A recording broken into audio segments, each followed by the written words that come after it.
క్షేమాన్ని చూడగలిగినటువంటి శక్తి అమ్మ యందుంది కాబట్టి అమ్మ సౌందర్యం. సౌందర్యమైన వస్తువు ఎప్పుడైనా సరే మీరు గుర్తుపెట్టుకోండి, ఎలా ఉందన్న దానితో సంబంధం ఉండదు, మనసుకి ఆనందాన్ని సంతోషాన్నే కల్పిస్తుంది. భగవంతుని యందు సౌందర్యము అభివ్యక్తమవుతుంది. ఆయన క్షేమంకరుడు, ఎప్పుడూ మన క్షేమాన్ని అపేక్షిస్తుంటాడు ఈశ్వరుడు. అందుకే ఇంత పూతన ఇంతమంది పిల్లల్ని చంపింది కృష్ణుడి దగ్గరికి వచ్చేటప్పటికో మాట అంది, అబ్బా ఎంత అందంగా ఉన్నావురా అంది. అంటే ఆ సౌందర్యం రాక్షసుల్ని కూడా వివశుల్ని చేస్తుంది. అది దానికి ఉన్నట్టు. అసలు నేను మీతో ఒక మాట చెప్పగలగాలి అంటే, మనసుకు ముప్పిరి కొనేటట్టు చెయ్యగలిగినది, మనసు మీద ముద్ర పడిపోయేది, మనిషికి సంతోషాన్ని కల్పించేది బాహ్యమునందు ఆడంబరానికి తగిలించుకున్న అందం వల్ల రాదు. దేనివల్ల వస్తుంది అంటే లోపల ఉన్నటువంటి సద్గుణముల వలన వస్తుంది. అపరశంకరుడై లోకము యొక్క క్షేమాన్ని అపేక్షించారు కాబట్టి వారు నడిచి వెళ్ళిపోతుంటే బస్సులు దిగి నేల మీద పడిపోయారు. ఆయన మూర్తి వంక చూసి అలా నిలబడ్డామనుకోండి, ఏదో తెలియని ప్రశాంతత కలుగుతుంది.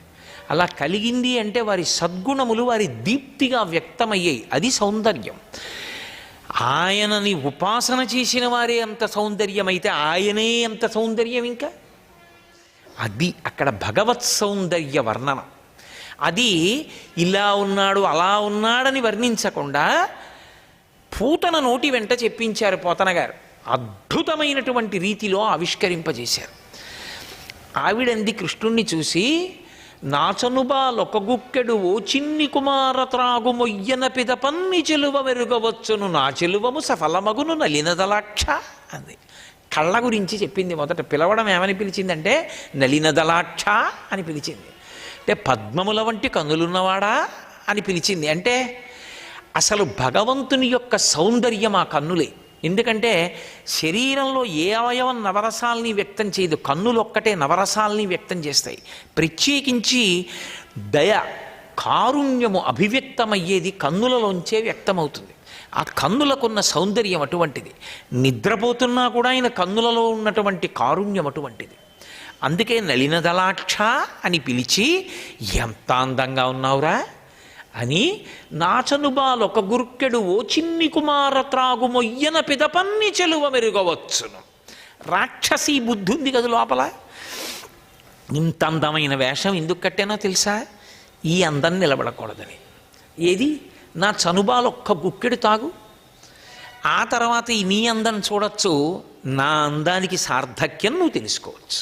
అంటే నేను ఇంత అందగత్తెని కాను, నేను ఇలా ఎందుకున్నానంటే నువ్వు ఇలా బ్రతికుండకుండా ఉండడానికి, నిన్ను చంపడానికి వచ్చాను. నా ప్రజ్ఞ ఆవిష్కృతమవుతుంది, నీ అందం గతి తప్పిపోయి నల్లపడిపోవడంలో బిగిసిపోవడంలో తెలుస్తుంది. ఏది తాగు ఒక గుక్కడు అంది. పసిపిల్లవాడు కదా, ఆయనకి అర్థం అవుతుందా?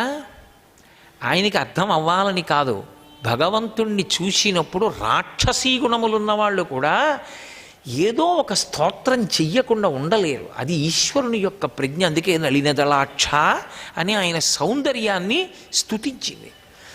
తీసి ఒళ్ళో పెట్టుకుంటోంది.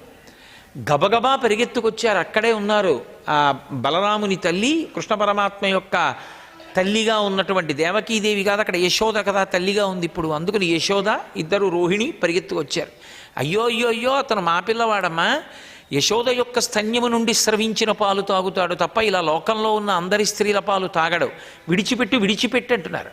ఆమె గబగబా పిల్లవాడిని సంహరించాలని స్తన్యమును కృష్ణ పరమాత్మ యొక్క నోటిలో ఉంచింది. ఆయన ఎంత తమాషా చేస్తాడు, ఆయన ఏం చటుక్కుని చంపడం. ఆయన పసిపిల్లవాడు గాఢ నిద్రలో ఉండగా అమ్మ నిద్ర లేపేసింది అనుకోండి, ఏదో తొందరగా వెళ్ళాలి ఎక్కడో శుభకార్యానికి, మళ్ళీ గంట పోయే వరకు పాలివ్వడానికి ఉండదు పిల్లాడికి. ఒరే కొంచెం పాలిచ్చేసి వచ్చేస్తానని పరమ ప్రేమతో పాలిచ్చే అమ్మ ఇచ్చేటప్పుడు అంత నిద్రపోతున్నవాడు ఎలా లేస్తాడో అలాగే లేచాడు కృష్ణుడు కూడా.